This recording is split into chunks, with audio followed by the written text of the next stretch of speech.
2021 में धान खरीदी 92 lakh metric ton, custom milling 60 lakh metric ton, केंद्रीय कोटा 24 लाख मीट्रिक टन, राज्य का PDS quota 24 lakh metric ton. 2021 में बकाया 12 लाख मीट्रिक टन धान। 2020 का 3.44 लाख मीट्रिक टन धान भी बकाया। छत्तीसगढ़ में धान खरीदी एक ऐसा मसला है जिसको लेकर पिछले कई महीनों से पक्ष विपक्ष में तकरार जारी है।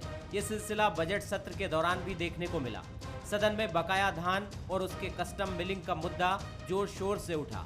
विपक्ष ने प्रश्नकाल में इस मुद्दे को उठाते हुए आरोप लगाया कि सरकार ने केंद्र के तय कोटे में कम चावल जमा किए। विपक्ष ने कहा कि राज्य में गैर जिम्मेदाराना तरीके से कस्टम मिलिंग हो रही है। निर्धारित कोटे का चावल लापरवाही की वजह से जमा नहीं हो सका है। तो वास्तविक में जो 28 लाख मीट्रिक टन चावल जमा नहीं कर पाए, उसको किस हैसियत से उसको 40 लाख मीट्रिक टन के आदेश जारी हो गए। ये सरकार जिस प्रकार से धानों को सड़ाने का काम किया और लगभग 1000 से 1200 करोड़ रुपए का राष्ट्रीय संपत्ति का इन्होंने नुकसान किया है, राष्ट्रीय क्षति किया है। ये सरकार की जो कथनी और करनी कि सदन के अंदर में इनका जवाब कैसे आता है, बाहर में राजनीति कैसे करते हैं, केंद्र सरकार को बदनाम कैसे किया जाता है, ये सारी बातों के आज छत्तीसगढ़ सरकार की पोल खुल गई है। अगर 39 लाख किसानों में से 19 लाख किसानों का ये सिर्फ धान खरीद रहे हैं, तो बाकी 19 लाख किसानों का धान कहां जाएगा। और ये सरकार पूरी तरह धान के मामले में गोलमोल कर रही है। और हमने तो आज इस बात को कहा है, स्थगन प्रस्ताव को स्वीकार करने के लिए, कि धान की मिलिंग में देरी इसलिए हो रही है क्योंकि कमीशन का मामला तय नहीं हो रहा है। हमने इस बात को भी कहा है कि धान के उठाव में इसलिए कमी हो रही है क्योंकि ट्रांसपोर्टिंग में कमीशन का मामला तय नहीं हो रहा है। तो ये सरकार सिर्फ कमीशन पर चलने वाली सरकार है। उधर प्रश्नकाल में बीजेपी विधायक अजय चंद्राकर के सवाल पर खाद्य मंत्री अमरजीत भगत ने स्वीकार किया कि 2019-20 में खरीदे 3.44 लाख मीट्रिक टन धान की अभी तक कस्टम मिलिंग पूरी नहीं की जा सकी है। केंद्र सरकार ने सेंट्रल पूल में जमा करने के लिए 28 लाख मीट्रिक टन चावल जमा कराने की अनुमति दी थी, लेकिन 24 लाख मीट्रिक टन चावल ही जमा कराया जा सका है। मंत्री ने इसकी वजह आदेश मिलने में देरी और कोरोना काल की दिक्कतों को बताया। इस मसले पर विपक्ष के हंगामे की वजह से मुख्यमंत्री को हस्तक्षेप करना पड़ा और मुख्यमंत्री ने इस विषय पर अलग से आधे घंटे की चर्चा का प्रस्ताव रखा। 3,44,000 जो मीट्रिक टन धान है वो अभी कुछ समिति स्तर पे है और कुछ संग्रहण केंद्र में है।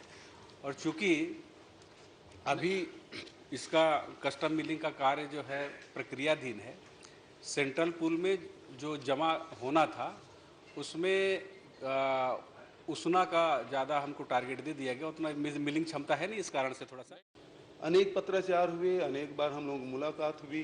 इतने पत्राचार होने में जो सामान्यतः सितंबर अक्टूबर महीने में आ जाता है, इसमें विलंब हुआ, इसमें कोई दो मत नहीं। इस साल भी देखें आप, सितंबर अक्टूबर से जो अनुमति मिल जाना चाहिए, इस समय जाके मुलाकात किए, तब भी राजीव गांधी किसान न्याय योजना को भी उन्होंने बोनस मान लिया।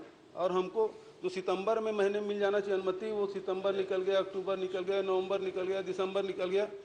3 जनवरी को प्रधानमंत्री से मैंने बात की, होम मिनिस्टर से मैंने बात की, प्रधानमंत्री के हस्तक्षेप के बाद अभी इस साल 3 जनवरी को मिला। जो सितंबर में मिल जाना चाहिए वो जनवरी में मिल रहा है। कस्टम मिलिंग नहीं होने से धान खराबी का मसला भी सदन में उठा। विपक्ष ने इस मामले में काम रोको प्रस्ताव लाकर सत्ता पक्ष को घेरने की कोशिश की। इस मसले पर पूर्व मुख्यमंत्री रमन सिंह ने सरकार से श्वेत पत्र जारी करने की मांग की। धान के कस्टम मिलिंग में कमीशन खोरी का आरोप भी विपक्ष ने लगाया। ये मुद्दा दिन भर सदन में छाया रहा। मोहन तिवारी, बंसल न्यूज, रायपुर। नमस्कार, बहुत स्वागत है आपका। मैं हूं आपके साथ सुमित शर्मा और हमारा आज का मुद्दा है कस्टम मिलिंग पर सवाल। जी हां, छत्तीसगढ़ विधानसभा बजट सत्र के चौथे दिन खाद्य एवं नागरिक आपूर्ति मंत्री अमरजीत भगत धान का हिसाब देने में बुरी तरह से फंस गए थे। 2019-20 में खरीदा गया धान कस्टम मिलिंग होने से बच गया है और एफसीआई में जमा नहीं हो पाया। इसी को लेकर विपक्ष ने सवाल दाग दिए, जिस पर सत्ता पक्ष बुरी तरह से घिर गया। बात यहां तक पहुंच गई कि सीएम को हस्तक्षेप करना पड़ा और इस मुद्दे पर अलग से आधे घंटे चर्चा होना तय हुआ है। बात आज फिर धान किसान और इस पर हो रही सियासत की। खास मेहमान हमारे साथ जुड़े हुए हैं, स्वागत उनका करता हूं। धनंजय ठाकुर हैं, कांग्रेस प्रवक्ता हैं, संदीप शर्मा जी हैं, संयोजक हैं किसान मोर्चा बीजेपी, धर्मेंद्र जायसवाल जी हैं, स्टेट एडिटर हैं। आप तीनों का बहुत स्वागत है बंसल न्यूज पर। धर्मेंद्र जायसवाल जी, सबसे पहले आपसे ही टिप्पणी चाहूंगा और शुरुआत आपसे ही करना चाहूंगा। धान खरीदी, धान का उठाव, कस्टम मिलिंग, धान से जुड़े ये प्रमुख मुद्दे हैं और अभी ही नहीं, इतिहास की बात करें तो काफी समय से छत्तीसगढ़ में इन मुद्दों पर सियासत होती आई है। इसकी वजह क्या मानते हैं आप? देखिए, छत्तीसगढ़ में धान और किसान राजनीति के केंद्र में पहले भी रहे हैं, अभी भी हैं और आगे भी रहेंगे। छत्तीसगढ़ में धान उत्पादक किसानों की जो संख्या है लगभग 41 लाख से ज़्यादा हैं जो किसान खेती करते हैं। 35 लाख हेक्टेयर में छत्तीसगढ़ में धान की खेती होती है। बड़े पैमाने पर यहाँ धान का उत्पादन होता है। धान की उत्पादकता दूसरे राज्यों के मुकाबले यहाँ ज़्यादा है।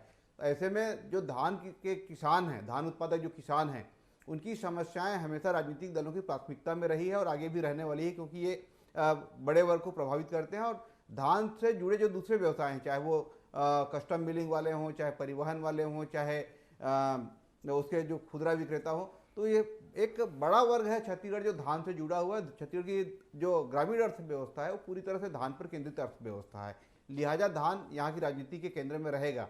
जहाँ तक सवाल कस्टम मिलिंग का है, कस्टम मिलिंग के मामले में पिछले साल से ही ये समझ में आ रहा था कि दिक्कतें हो रही है। राज्य सरकार के जो अधिकारी हैं वो उसको व्यवस्थित तरीके से कस्टम मिलिंग नहीं करा पा रहे हैं। नतीजा ये रहा कि आज स्वयं खाद्य मंत्री जी को ये स्वीकार करना पड़ा कि 3,44,000 मीट्रिक टन धान जो पिछले सीजन में खरीदा गया था, अब तक उसकी कस्टम मिलिंग नहीं हो पाई है।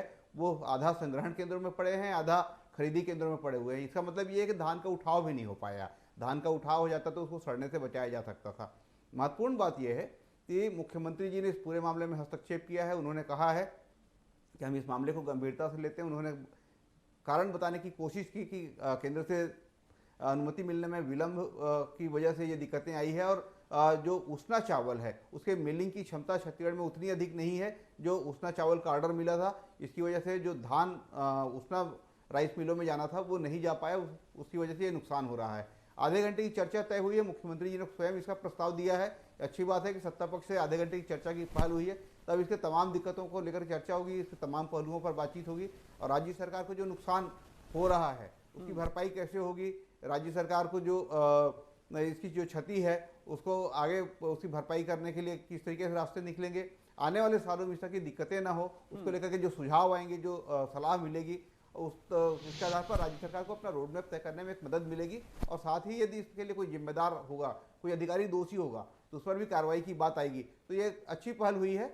गड़बड़ी तो हुई है, दिक्कतें तो हुई है, परेशानियां, उसकी वजह से राज्य को बड़ा नुकसान हो रहा है, लेकिन जब आधे घंटे की चर्चा होगी तो उसमें तमाम बातें खुल करके सामने आएगी और जो जिम्मेदार लोगों उनके खिलाफ कार्रवाई का रास्ता भी बनेगा। बिल्कुल ठीक बात कही आपने कि बातचीत से ही हल निकाला जाता है और निकलता भी है, हमने देखा है। धनंजय ठाकुर जी, आप क्या कहना चाहेंगे? 4 लाख, करीब 4 लाख मीट्रिक टन धान की कस्टम लिंक नहीं हो पाई है। हालांकि मंत्री जी ने जवाब नहीं दे पाए थे, घिरते हुए नजर आए थे। हालांकि कई परेशानियां उन्होंने बताई हैं। आप क्या कहना चाहेंगे इसको लेकर, ठाकुर जी? देखिए, निश्चित तौर पर पिछले बार एफसीआई में राज्य सरकार को 28 लाख मीट्रिक टन चावल जमा करानी थी, वो भी उसना चावल था। और आप देखते हैं मार्च महीने में कोरोना काल आता है। कोरोना काल के दौरान पूरे देश में लॉकडाउन होते हैं, सभी प्रकार की गतिविधियां बंद हो जाती है। स्वाभाविक बात है उस दौरान उसना मिल भी बंद रहे हैं, ना तो वहां पे कोई वर्कर काम पे जा रहा था, ना किसी प्रकार के ट्रांसपोर्टिंग के काम हो रहे, ना किसी प्रकार की गतिविधियां चल रही थी। उसके बावजूद आप देखेंगे माननीय मुख्यमंत्री भूपेश बघेल की सरकार ने 26 लाख मीट्रिक टन से अधिक चावल उसना एफसीआई में जमा करवा दिया।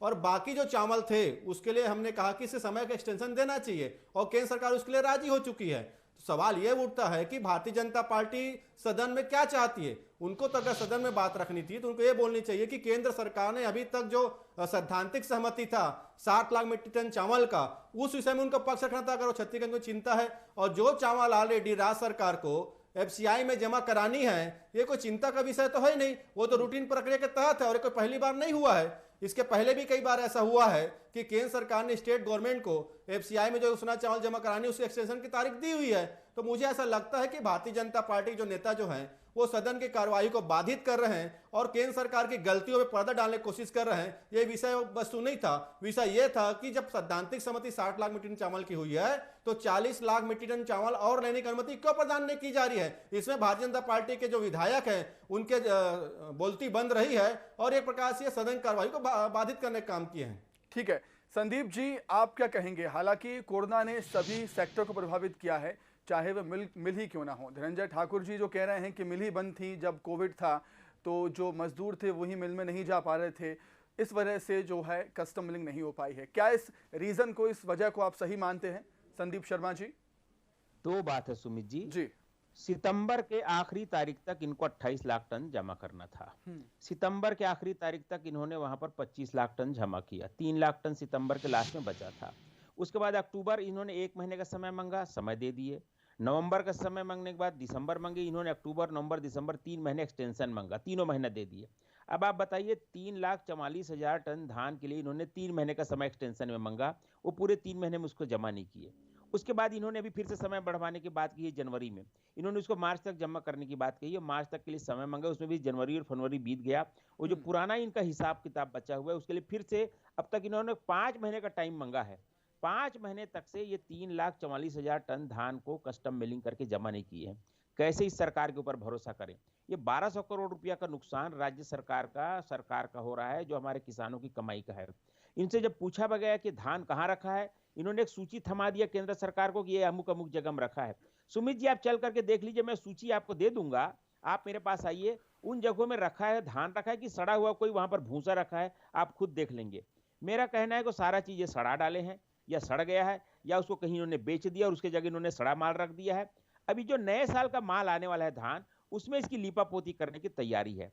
अभी ये बात कह रहे थे हमारे अपने धनवेंद्र जी कह रहे थे कि इस साल भी ये जो है जो जितना धान इनका खरीदे हैं वह धान ये कह रहे हैं कि सब संग्रहण केंद्रों में नहीं पहुंचा है। जो पिछला को भी कह रहे हैं कुछ संग्रहण केंद्र में है और कुछ धान जो है सोसाइटी में, इसको पिछला वाले भी बोल रहे हैं।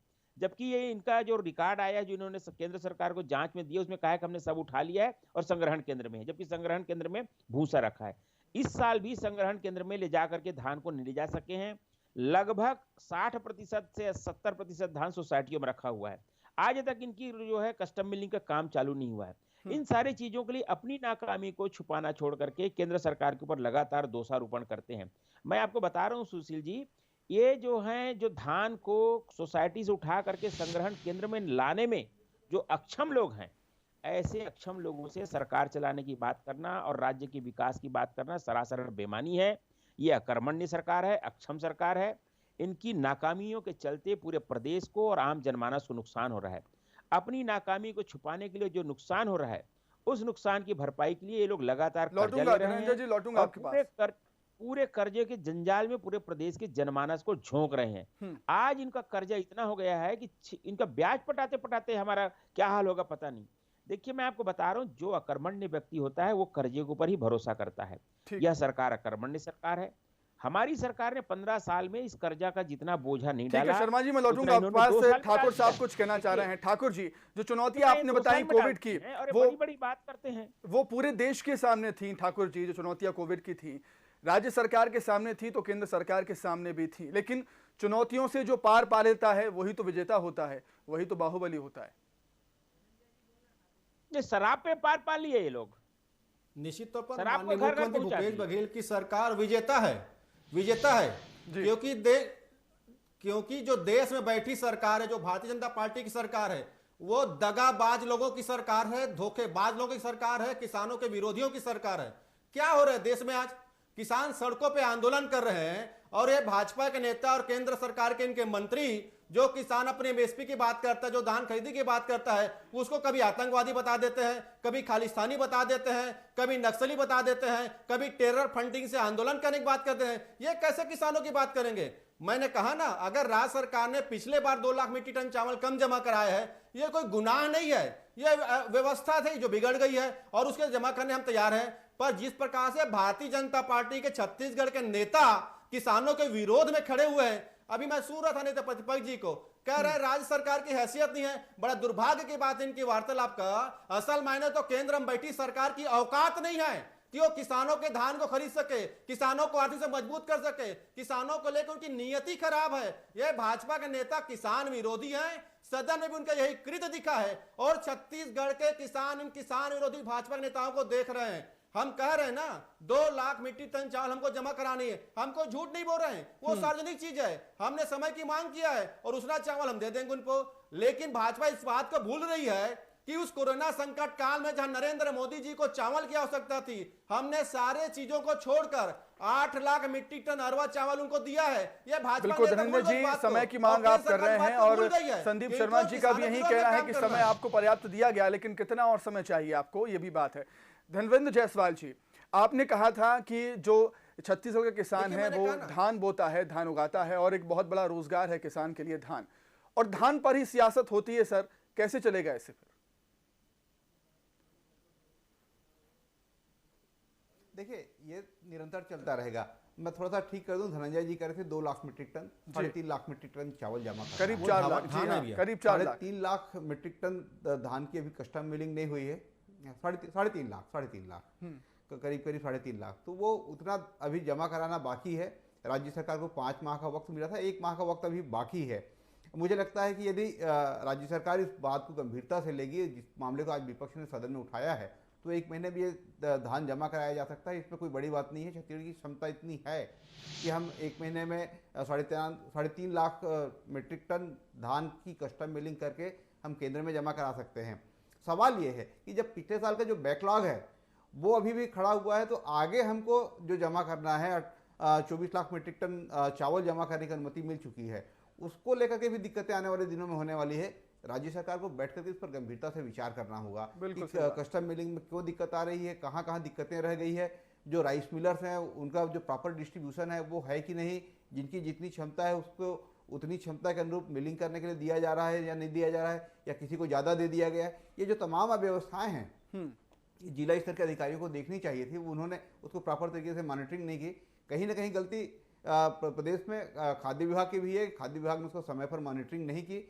दिक्कतें कोरोना काल की रही है, लेकिन सितंबर के बाद से जब अनलॉक होना शुरू हुआ था तब कस्टम मिलिंग करा करके ये किया जा सकता था, लेकिन अधिकारियों की लापरवाही इसमें साफ तौर पर दिखाई दे रही है। राज्य सरकार की मंशा पर सवाल उठाना मुझे ठीक दिखाई नहीं देता, लेकिन जो अधिकारी हैं उन पर लगाम कसने की जरूरत है, नकेल कसने की जरूरत है, ताकि जो छत्तीसगढ़ का धान उत्पादक किसान है उसके मेहनत की कमाई, उसके पसीने की कमाई, बिल्कुल ठीक बात कही धनंजय जी आपने। जो कसावट है अधिकारियों में कसावट लाने की जरूरत है यहाँ पर। संदीप शर्मा जी बहुत समय से कुछ कहना चाह रहे हैं। संदीप शर्मा जी संदीप शर्मा जी, कहीं ना कहीं सत्ता पक्ष ने अपनी गलती मानी है और कहा है कि जो कस्टम मिलिंग थी वो नहीं हो पाई है, उसे स्वीकार किया है सत्ता पक्ष ने। ये नहीं कहा है, झूठ नहीं बोला है, अस्वीकार नहीं किया है, मानते हैं वो गड़बड़ी हुई है, लेकिन थोड़ा समय और दे दीजिए साहब।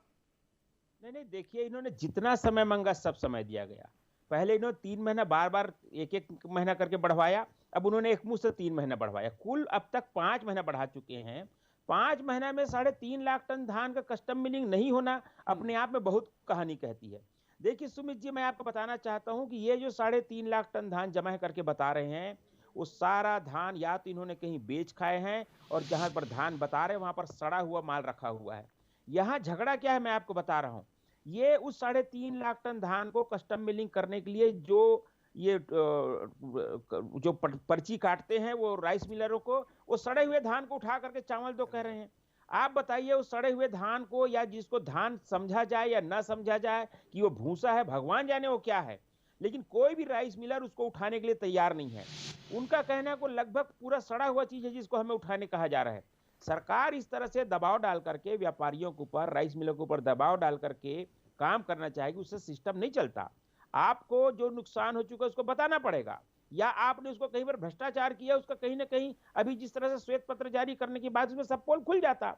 ये तो कोई है वहां पर चर्चा करने से भाग रहे ना।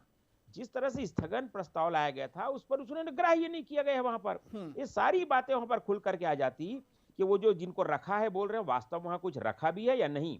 मैं तो कहता हूं कि सब लोगों को चलना चाहिए और उनको जाके दिखाना चाहिए कि कहां पर रखा है। मेरा स्पष्ट अभिमत है कि जहां पर ये धान रखा है बोल रहे हैं वहां पर कोई धान नाम का चीज नहीं है, उसमें कोई चावल बनने वाला नहीं है। ये नया जो धान खरीदे हैं इसमें से कस्टम मिलिंग करके उसको जमा करके उसको पिछला दिखाएंगे और फिर जो उसको बचा हुआ उसको फिर बैकलाग चला करके ये टाइम पास करने का खेल कर रहे हैं। लेकिन केंद्र सरकार का भी अपनी एक मान्यता है, उनकी भी एक सीमा है। जब तक आप पुराना हिसाब किताब नहीं करेंगे, आप हम सामान्य जीवन में भी सही बात की किसी आपने, से भी कोई लेन देन करते हैं। धनंजय जी, सवाल तो खड़ा होता है कि जब पुराने धान का कस्टम मिलिंग नहीं हो पाई है, जो स्टॉक है अभी उसकी ही नहीं हो पाई है, तो आने वाले समय में भी कस्टम मिलिंग करनी होगी। समस्या आनी ही है धनंजय जी, समस्या आएंगी। बताइए आप धनंजय जी। देखिए संदीप सर, सुमित जी, मुझे लगता है कि भारतीय जनता पार्टी के नेताओं को क्या झूठ बोलना है पहले तय करके आना चाहिए। जहां एक और केंद्र सरकार 24 lakh metric ton custom milling की अनुमति प्रदान कर देते हैं एफसीआई जमा कराने की, दूसरी ओर भाजपा नेता बैठ के कहते हैं जो सरकार 2.5 लाख मीट्रिक टन धान को कस्टम मिलिंग नहीं कर पाई कैसे अनुमति देंगे। तो ये डिसाइड कर लेना कि इनको झूठ कैसे बोलना है। मैंने पहले कहा ना, एक व्यवस्था होती है केंद्र सरकार के और राज्य सरकार के बीच में, उसके तहत हमको एक्सटेंशन मिला हुआ है। और आज हमारी कैबिनेट के बैठक में यह भी तय कर दिया गया है कि जो 1,72,000 मीट्रिक टन चावल हमको एफसीआई में जमा करानी पूर्व ऑर्डर का, उसमें के विरुद्ध हमने 90,000 टन चावल जो हमारे नान में जमा है उसके जमा कराने की अनुमति प्रदान कर दी हमने। तो हमारे पास तो सारी व्यवस्थाएं हैं, लेकिन चूंकि भारतीय जनता पार्टी के नेता केंद्र में बैठी नरेंद्र मोदी सरकार के किसान विरोधी कृत्यों पर पर्दा डालना चाहती है, छत्तीसगढ़ के किसानों को 2500 रुपए कीमत जो मिलता है धान के उस पर अड़ंगा लगाना चाहती है, छत्तीसगढ़ के किसान के आर्थिक उन्नति में बाधा उत्पन्न करना चाहती है, ये मुद्दा विहीन हो चुके हैं। इसलिए इस प्रकार के झूठ फरेब की बात कर रहे हैं। इनके बातों में कोई दम नहीं है। इनको तो जवाब ये देना चाहिए ना कि अब 60 लाख मीट्रिक टन चावल यहाँ पे लेने की सैद्धांतिक सहमति बनी हुई है, तो नरेंद्र मोदी जी की सरकार छत्तीसगढ़ के किसानों के साथ क्यों धोखाबाजी कर रही है? भारतीय जनता पार्टी क्यों छत्तीसगढ़ किसानों का विरोध कर रही है? भारतीय जनता पार्टी क्यों छत्तीसगढ़ किसानों पर आर्थिक बाधा उत्पन्न कर रही है? इनका किसान विरोधी चरित्र है। जी, आपसे मैं रिएक्शन लूंगा, उससे पहले धर्मेंद्र जायसवाल जी से रिएक्शन ले लेते हैं। धर्मेंद्र जायसवाल जी, चरित्र उजागर हो चुका है, छत्तीसगढ़ में कांग्रेस की सरकार बनी है तब से हम देख रहे हैं कि राज्य सरकार और केंद्र सरकार के बीच जो तकरार है, जो टकराव हो रहा है, वो किसी से छिपा नहीं है। आपको क्या लगता है इस तकरार के बीच, इस टकराव के बीच क्या किसानों का फायदा होगा छत्तीसगढ़ में?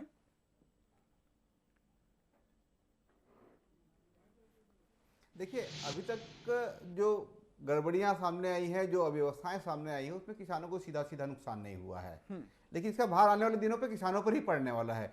यदि 3.5 लाख मीट्रिक टन धान यदि खराब हो जाता है और वो चावल उसका नहीं बन पाता है या इसमें किसी तरह की गड़बड़ी सामने आएगी, तो ये जो लगभग 1200 करोड़ रुपए का नुकसान होगा, उसका भार सीधे सीधे न सही लेकिन परोक्ष रूप से उन्हीं किसानों पर, इस प्रदेश के उन्हीं लोगों के ऊपर आएगा जो यहाँ टैक्स जमा करते हैं, जो यहाँ के तमाम अर्थव्यवस्था पर जिनकी भूमिका है, जिनकी भागीदारी है।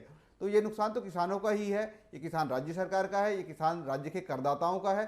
तो इस नुकसान को रोकने के उपाय क्या किए जा सकते हैं, या जिनकी वजह से जो नुकसान हो रहा है उससे इसकी वसूली कैसे की जाए, ये तमाम मुद्दों पर सदन में फिर से चर्चा की जरूरत है।